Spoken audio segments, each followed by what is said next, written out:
Hey, Ben. Hello. Okay, hello, how are you?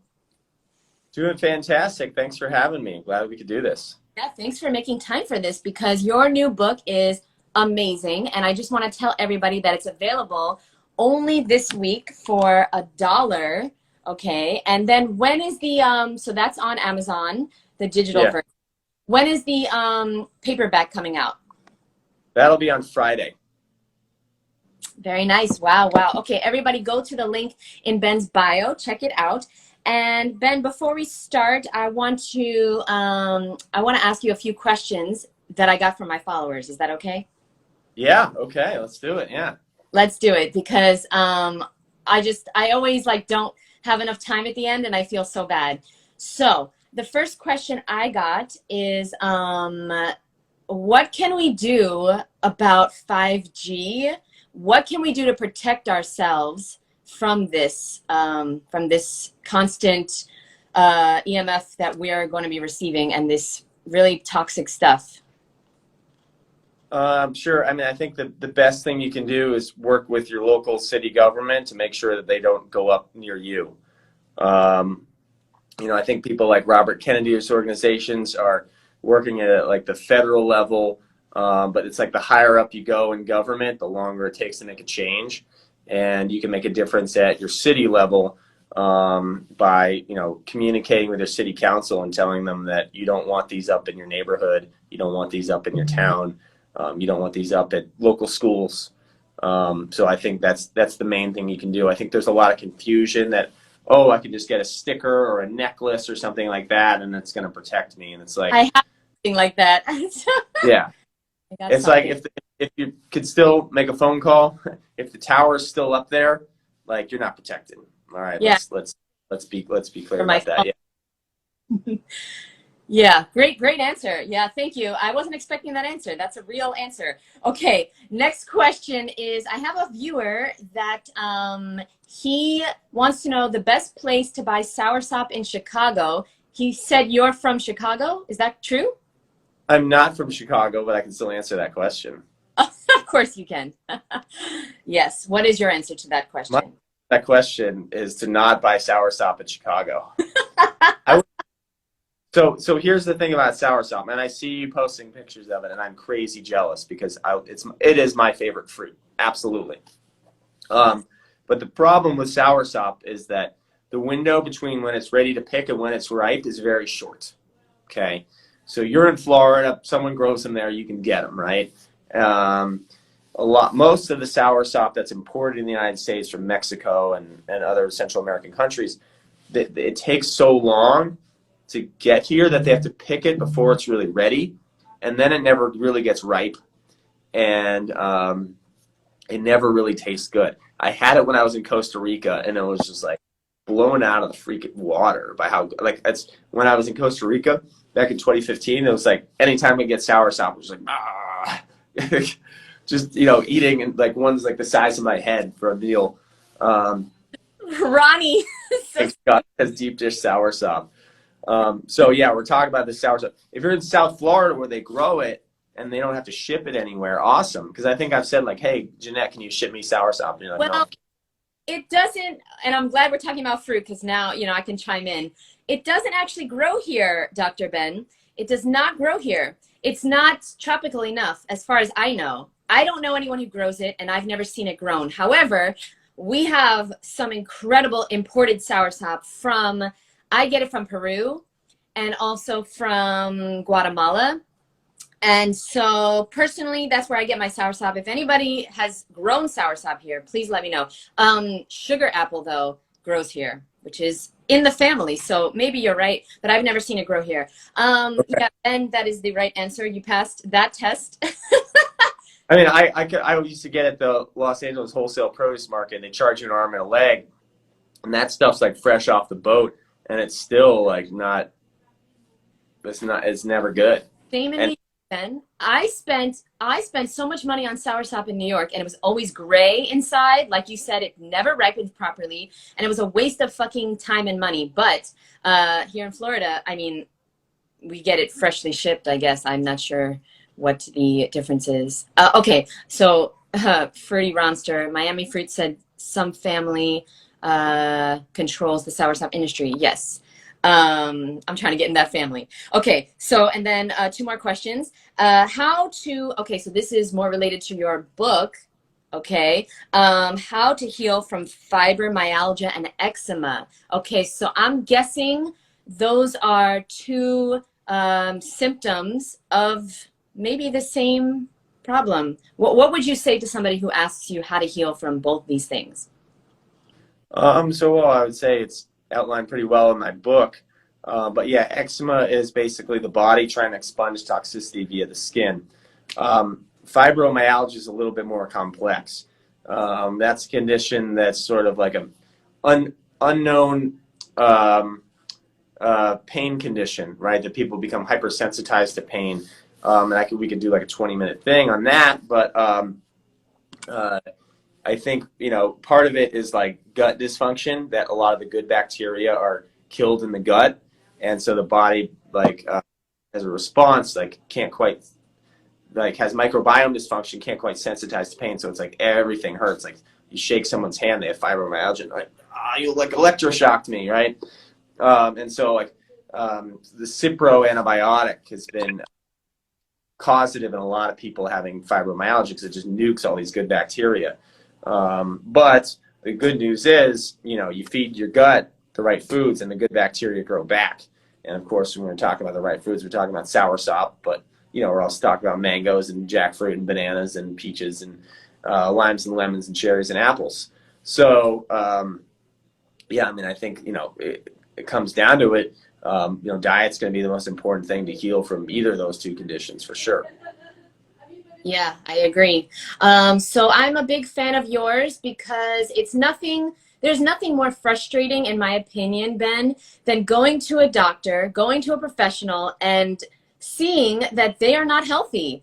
No matter what kind of doctor it is. I don't care if it's an ear doctor, a dentist, whatever it is, right? I'm just like, wait, why should I trust you? You don't know anything about health. And so I appreciate you. What kind of medicine do you practice? So I don't practice any kind of medicine because that's not like a medical model. It's not something I subscribe to. I agree with your sentiment. Most doctors are trained in disease. They know how to manage disease and suppress disease and treat symptoms. But my book's called Create Health. I'm focused on health, not disease. By trade, I'm a doctor of chiropractic. I do not practice medicine. I get accused all the time of pretending to practice. I do not do that. That is not something that I'm involved in any way, shape, or form. I help people remove the obstructions to getting healthy. I don't actually fight anybody's diseases or cure anybody of anything.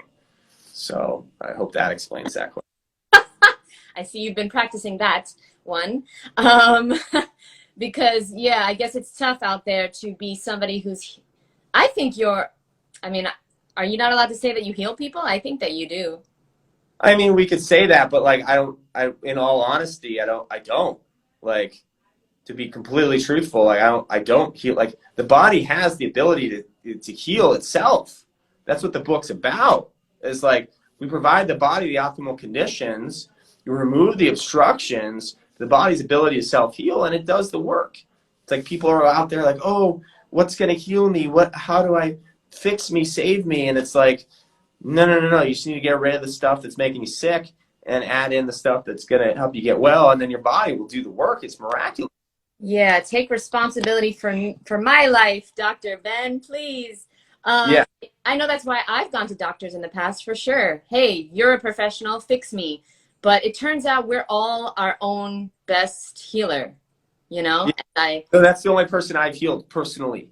Okay. I did a pretty good job at it, and now same thing for you, right? I know you had a slew of health issues that no doctor ever helped you with. So I think that it's an important distinction to make, right? Because I think people get very much caught up in this mindset of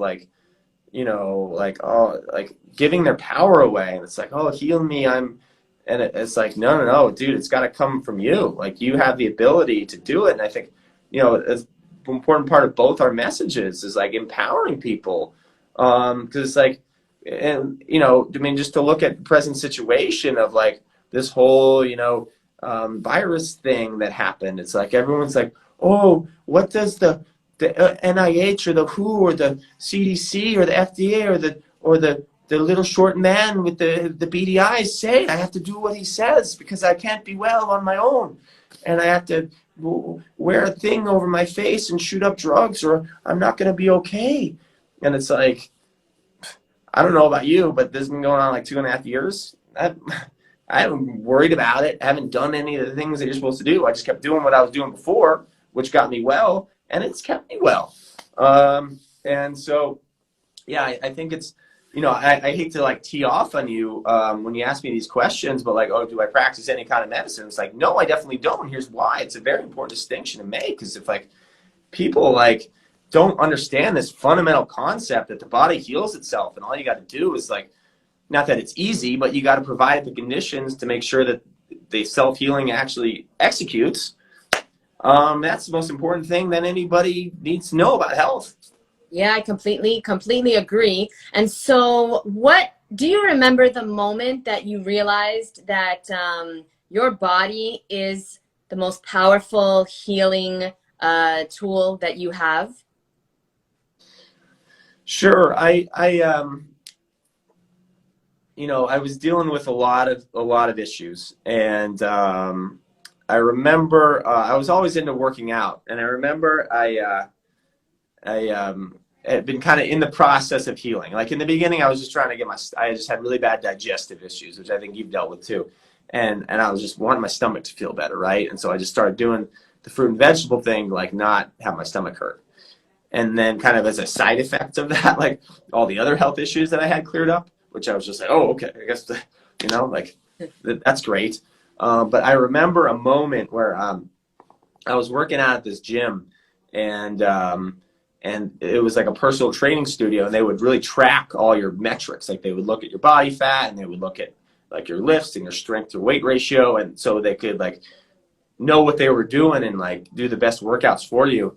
And I remember I was about, you know, 6 to 8 weeks into like eating like an 80-90% raw food diet and just like feeling way better, and kind of hadn't really come to realize that a lot of my other health problems had resolved. I was just happy that like I was feeling good and my stomach didn't hurt. And I remember the trainer took me aside and she's like, Ben, we got to have a conversation. And I was like, yeah, what's going on? She's like, well, you know, it's really interesting. Like you're doing really well. Like I ran all the numbers, and like you're improving really fast. And you also have like the best strength to weight ratio and the lowest body fat percentage of anybody who works out at this gym. So what are you doing?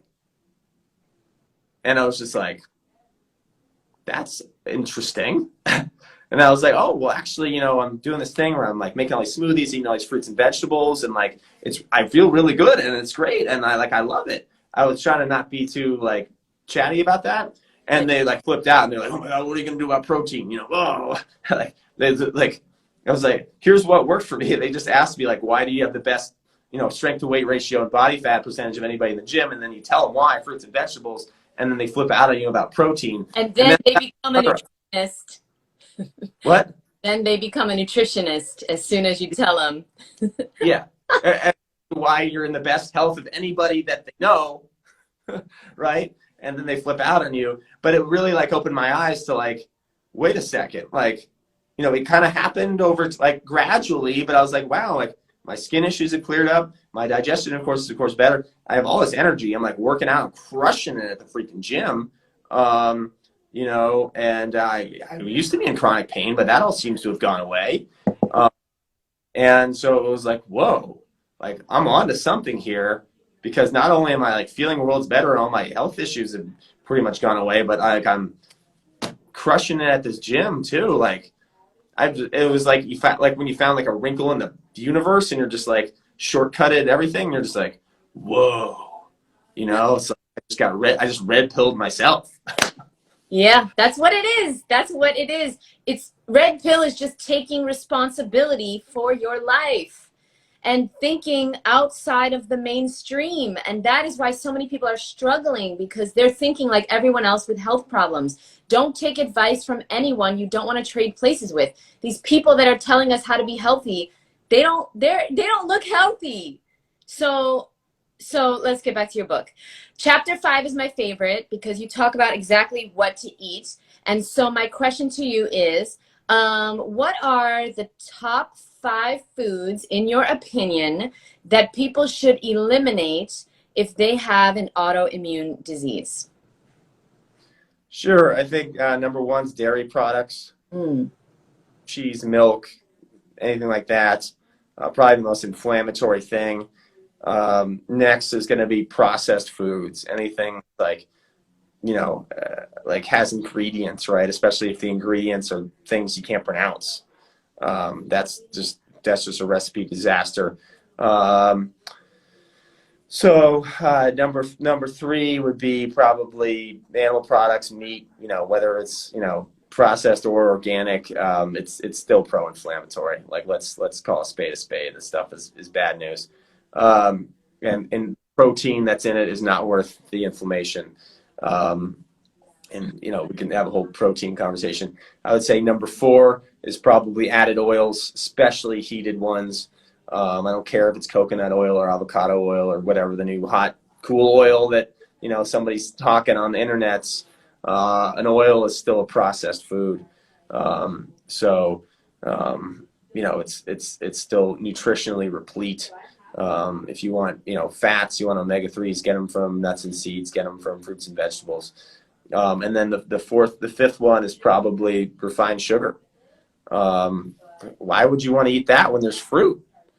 And I'm sick of people like conflating the two, thinking that like, eating watermelon and drinking Coca-Cola are the same thing. It's like worlds of difference. Like the body craves sugar for a reason, and it ain't, to have Sour Patch Kids. It's to have soursop. So to have soursop kids, yeah. Yeah. We're the soursop kids, you and I. We need to just, yeah. Yeah. But honestly, guys, if you do not have this book, you need to get it this week. It's only $1, and it will completely change your life. If you are suffering, Ben, we didn't even talk about what are some symptoms of having an autoimmune disease, because many people, I believe, have it and they don't even know. So what are some symptoms? Well, first off, can Ronnie be a soursop kid? Yeah, all 3 of us will have to have a jam at Woodstock and all eat sour.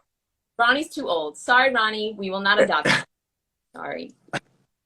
I love Ronnie, though. You got to be old to be a soursop kid? I don't understand. Okay. So the question was, what are some common symptoms? So basically, I would say chronic pain, chronic fatigue, digestive issues, sensitivities.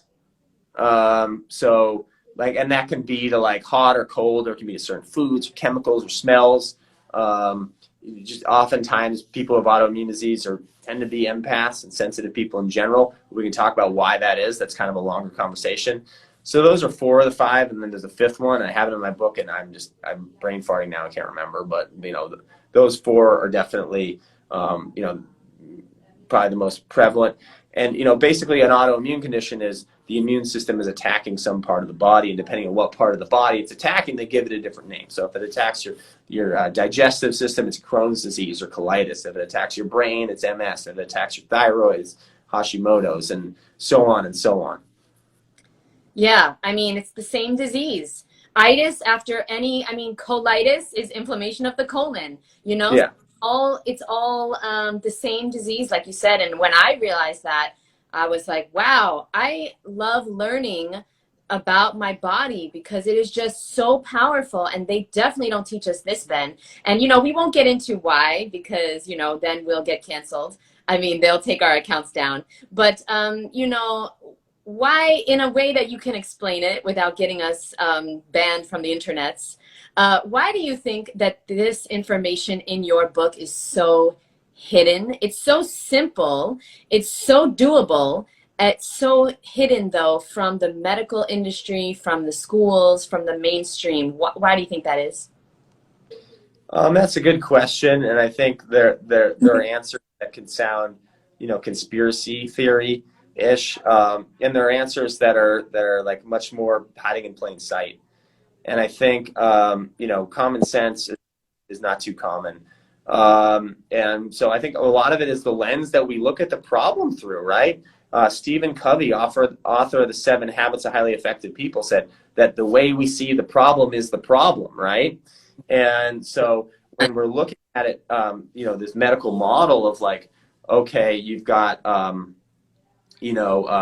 these silos of what they call specialties, right? Where you got the gastroenterologist, and you got the nephrologist who looks at the kidneys, and you got the dermatologist who looks at the skin. No one really looks at the whole picture, right?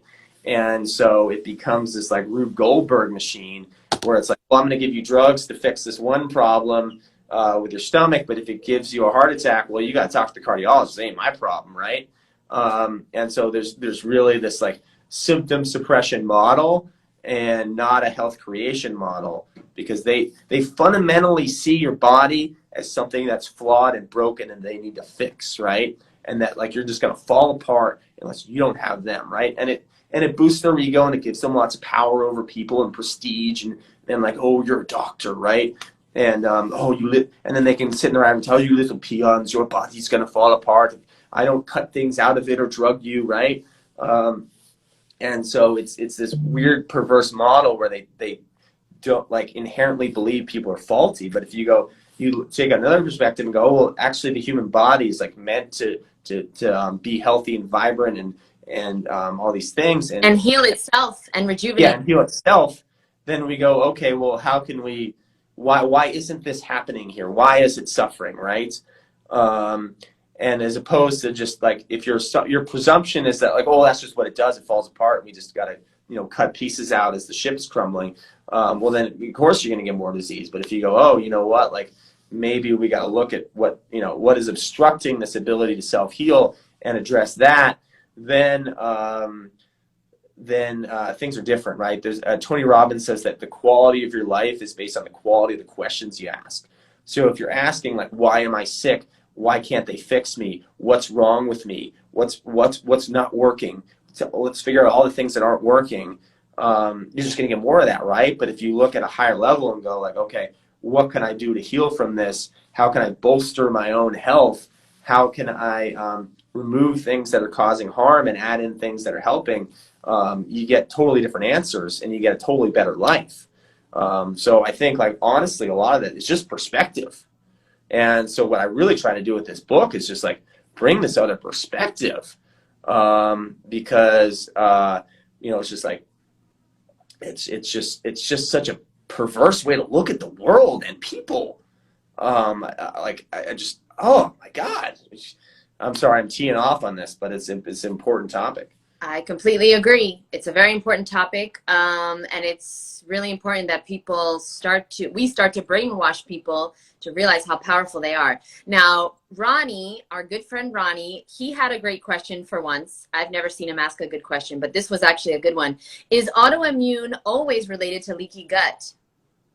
Good question. It's hard to say if it's always related. I think that it plays a part, that the body is like, autoimmunity is like a lot of his toxicity that we need to expunge. And this toxicity is getting in through our gut because we're eating this food that's, basically destroyed our gut lining and our body's ability to like keep the crap out and only absorb the good stuff. And we're going to absorb more crap.